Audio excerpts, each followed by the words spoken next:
സുഹൃത്തുക്കളെ നമസ്കാരം. ഷെഫ് ജോജിയുടെ ഒരു പുതിയ വീഡിയോയിലേക്ക് എല്ലാ കൂട്ടുകാർക്കും സ്വാഗതം. ഇതെന്താണെന്നറിയാമല്ലോ, സ്വീറ്റ് പൊട്ടാറ്റോ അഥവാ മധുരക്കിഴങ്ങ്. ഇവനത്ര ചില്ലറക്കാരനല്ല. ഏകദേശം 5000 വർഷത്തിലധികം നീണ്ടു നിൽക്കുന്ന ചരിത്രമുള്ള ഒരു ആഗോള സൂപ്പർ സ്റ്റാറാണ് ഇവനെന്ന കാര്യം നിങ്ങൾക്കറിയാവോ? ലോകം മുഴുവൻ ഇവൻ സഞ്ചരിച്ചിട്ടുണ്ട്. അതുപോലെ പല സംസ്കാരങ്ങളിലും ഇവനുണ്ടായിരുന്നു. അതുമാത്രമല്ല, ബഹിരാകാശത്ത് വരെ ഇവൻ പോയിട്ടുണ്ട്. എന്തായാലും നമുക്കിവനെ ഒന്ന് പുഴുങ്ങിയെടുക്കാം.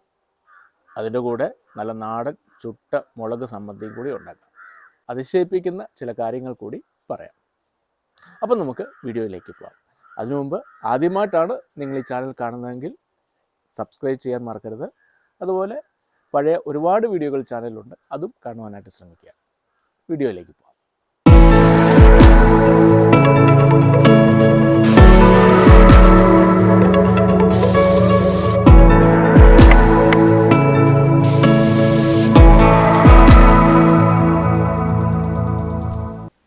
മധുരക്കിഴങ്ങ് ആദ്യം നമുക്ക് ക്ലീൻ ചെയ്തെടുക്കേണ്ടതായിട്ടുണ്ട്.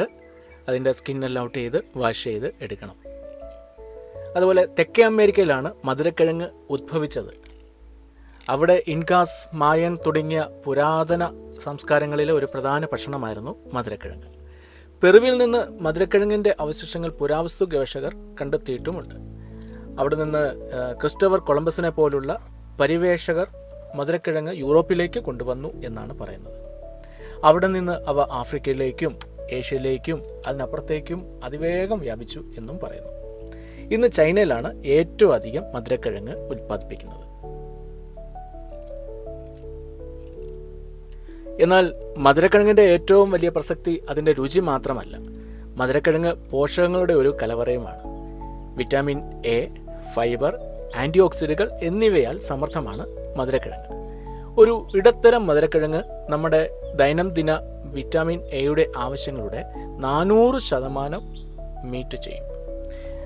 നമ്മുടെ കാഴ്ച, രോഗപ്രതിരോധ ശേഷി, ചർമ്മത്തിൻ്റെ ആരോഗ്യം എന്നിവ വർദ്ധിക്കുന്നതിന് മധുരക്കിഴങ്ങ് ബെസ്റ്റാണ്. അതിൻ്റെ ഇടയിൽ രസകരമായ ഒരു ഫാക്ട് കൂടി പറയാം. പേരിൽ കിഴങ്ങെന്നുണ്ടെങ്കിലും മധുരക്കിഴങ്ങ് സാധാരണ ഉരുളക്കിഴങ്ങുമായി ഒരു ബന്ധവുമില്ല. മോർണിംഗ് ഗ്ലോറി കുടുംബത്തിൽ പെട്ടതാണ് മധുരക്കിഴങ്ങ്. അതേസമയം സാധാരണ ഉരുളക്കിഴങ്ങ് നൈറ്റ് ഷെയ്ഡ് കുടുംബത്തിൻ്റെ ഭാഗമാണ്. അപ്പോൾ മധുരക്കിഴങ്ങ് എല്ലാം നന്നായി വൃത്തിയാക്കി ക്ലീൻ ചെയ്തെടുത്തിട്ടുണ്ട്. അത് കട്ട് ചെയ്ത് ഇനിയും ബോയിൽ ചെയ്യാനായിട്ട് വെക്കാം. അതിനായി നമുക്ക് സ്റ്റൗ ഓൺ ചെയ്യാം. അതുപോലെ ഞാൻ ആദ്യം പറഞ്ഞതുപോലെ ഈ ബഹിരാകാശ യാത്രികർക്കുള്ള ഭക്ഷണമായിട്ടും മധുരക്കിഴങ്ങ് ബഹിരാകാശത്തേക്ക് കൊണ്ടുപോയിട്ടുണ്ട്.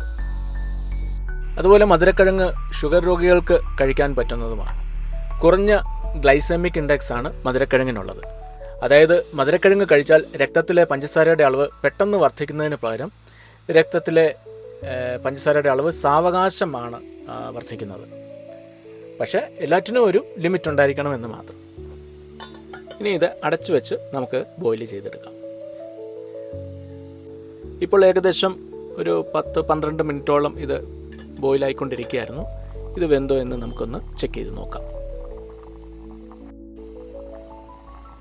ഇനി ഇതുപോലൊരു ചെറിയ കമ്പിയോ എന്തെങ്കിലും കൊണ്ട് ഇതുപോലെ ഒന്ന് കുത്തി നോക്കി അത് ശരിക്കും ബോയിലായോ എന്ന് നമുക്ക് ചെക്ക് ചെയ്യാം. ഇത് നന്നായിട്ട് ബോയിലായിട്ടുണ്ട്. ഈ സമയം ഇതിനാവശ്യത്തിനുള്ള ഉപ്പ് ഇതിലേക്ക് ഇട്ട് കൊടുക്കാം. ഇനി ഇതിൻ്റെ വെള്ളം ഊറ്റിക്കളയാം. ഇനി വറ്റൽമുളക് ചമ്മന്തി ഉണ്ടാക്കുവാനായിട്ട് എടുത്തിട്ടുണ്ട്. 5 വറ്റൽമുളകാണ് ഞാൻ എടുത്തിട്ടുള്ളത്. പിന്നെ അതിനാവശ്യത്തിനുള്ള ഉപ്പ്, ഏകദേശം ഒരു 10 ഗ്രാമോളം തൂക്കം വരുന്ന വാളംപുളി പിഴിഞ്ഞ വെള്ളം, പിന്നെ ചെറിയുള്ളിയാണ് ആവശ്യമുള്ളത്. ഒരു 8 മുതൽ 10 വരെ പീസ് ചെറിയുള്ളി, ചെറിയ പീസുകൾ എടുത്തിട്ടുണ്ട്. പിന്നെ കുറച്ച് പച്ച വെളിച്ചെണ്ണ. ഇനി ചമ്മന്തിക്ക് നല്ല ടേസ്റ്റ് വരുവാനായിട്ട് ഈ വറ്റൽമുളക് ഇതുപോലെ ഒന്ന് തീയിൽ പൊള്ളിച്ചെടുക്കുന്നത് നന്നായിരിക്കും. അതായത് ചുട്ടെടുക്കുക.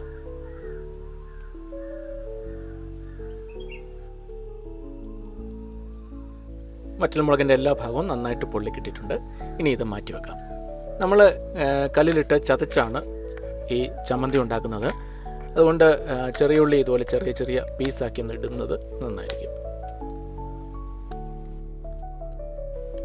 ഇനി ആദ്യം വറ്റൽമുളക് കല്ലിലിട്ട് ചതച്ചെടുക്കാം. എല്ലാം കൂടി ഒരുമിച്ച് ചെയ്യുവാണെങ്കിൽ ശരിക്ക് വറ്റൽമുളക് ചതഞ്ഞ് കിട്ടുവാനായിട്ട് ബുദ്ധിമുട്ടുണ്ടാവും. ആദ്യം വറ്റൽമുളക് നന്നായിട്ടൊന്ന് ക്രഷ് ചെയ്തെടുക്കാം. ഇപ്പോൾ വറ്റൽമുളക് ക്രഷാക്കി ഇട്ടിട്ടുണ്ട്. ഇനിയും ചെറിയ ഉള്ളിയും കൂടി അതിലേക്ക് ഇട്ടിട്ട് അത് ഒരുമിച്ച് ചതച്ചെടുക്കാം.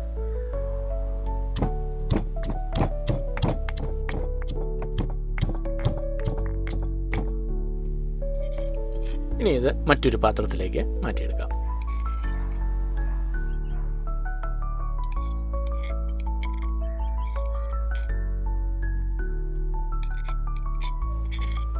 ഇനി പുളി പിഴിഞ്ഞു വെച്ചിരിക്കുന്ന ആ വെള്ളം ഇതിലേക്ക് ചേർത്ത് കൊടുക്കാം. ആവശ്യത്തിനുള്ള ഉപ്പും ഇതിലേക്ക് ചേർക്കാം. ഇനി പച്ച വെളിച്ചെണ്ണയും കൂടി ചേർത്ത് ഇത് നന്നായിട്ട് മിക്സ് ചെയ്തെടുക്കാം. ഇപ്പോൾ ചമ്മന്തി റെഡി ആയിട്ടുണ്ട്. അപ്പോൾ വളരെ രുചികരവും വളരെ ആരോഗ്യപരവുമായ മധുരക്കിഴങ്ങും മുളക് ചമ്മന്തിയും ഇവിടെ റെഡിയായി കഴിഞ്ഞു. വളരെ ഈസിയായി തന്നെ നമുക്കെല്ലാവർക്കും ഇത് ചെയ്യാവുന്നതേ ഉള്ളൂ. അപ്പോൾ ഈ വീഡിയോ നിങ്ങൾക്ക് എല്ലാവർക്കും ഇഷ്ടപ്പെട്ടു എന്ന് കരുതുന്നു. ഇഷ്ടപ്പെട്ടുവെങ്കിൽ ലൈക്ക് ചെയ്യാനും ഷെയർ ചെയ്യാനും കമൻറ്റ് ചെയ്യാനും മറക്കരുത്. അപ്പോൾ പുതിയൊരു വീഡിയോയുമായി ഉടൻ തന്നെ വരുന്നതായിരിക്കും. അതുവരേക്കും ബൈ ബൈ.